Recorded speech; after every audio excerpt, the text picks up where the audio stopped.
So your dentist says you need a root canal. Apart from running for the door, what are your options?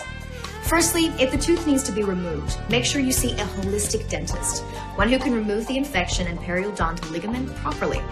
Then, once the tooth is removed and the mouth is healed, you have 3 good options. Your first option is to get a bonded ceramic bridge.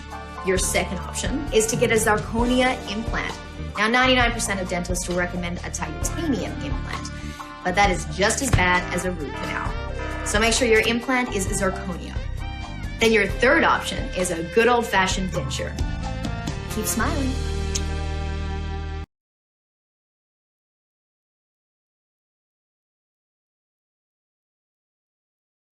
Of course, an option is you don't replace it, you leave it alone. Another option is you can use something removable, which most people don't like. It's not very comfortable. The other option is you could put a bridge in, where you're bridging that space. And there are 2 types of bridges. The traditional bridge, which I don't like, is where you have to mutilate the teeth on either side of that space to hold the missing tooth. And the problem with that is when you mutilate those teeth, you increase the odds that those teeth could need a root canal in the future.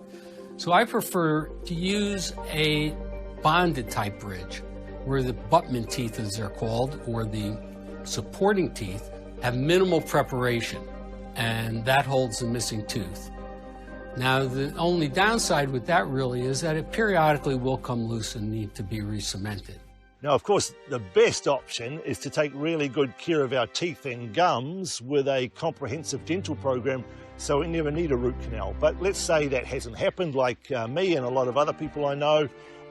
Let's say there was trauma involved and you didn't get an option, can't really walk around with no front teeth. It's not very good for business. Am I going to have some sort of bridge? Am I going to have some sort of implant?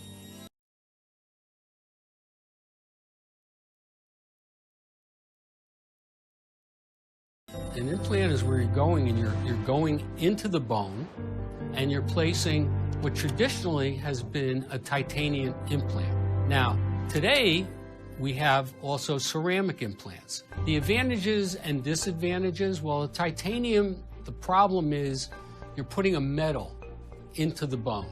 Titanium itself is known as a hapten. It means the ions in the titanium itself can trigger autoimmune. So if you are genetically predisposed to something like Hashimoto's, celiacs, scleroderma, lupus, rheumatoid arthritis, it might get turned on, and even if that implant is removed, the trigger's already been pulled. So now you've got problems that you didn't have. Plus, I've got metal that is directly going into my meridian system. So it's like sticking a spoon in an electric socket and bending it around and sticking it in the bottom part, and it shorts out the whole meridian. What we're finding is that many physicians that are referring their patients here, and also patients that are doing their own research, are desiring to have no metal in their mouth. They want to eliminate anything that could create a current, and that's why we now have zirconia implants, which is, it's more like a ceramic. It's a complete non-metal implant that looks the same as a titanium implant and functions the same, but is considered much more biocompatible for the tissue and for the patient. And it interferes with the body much, much less than titanium implants.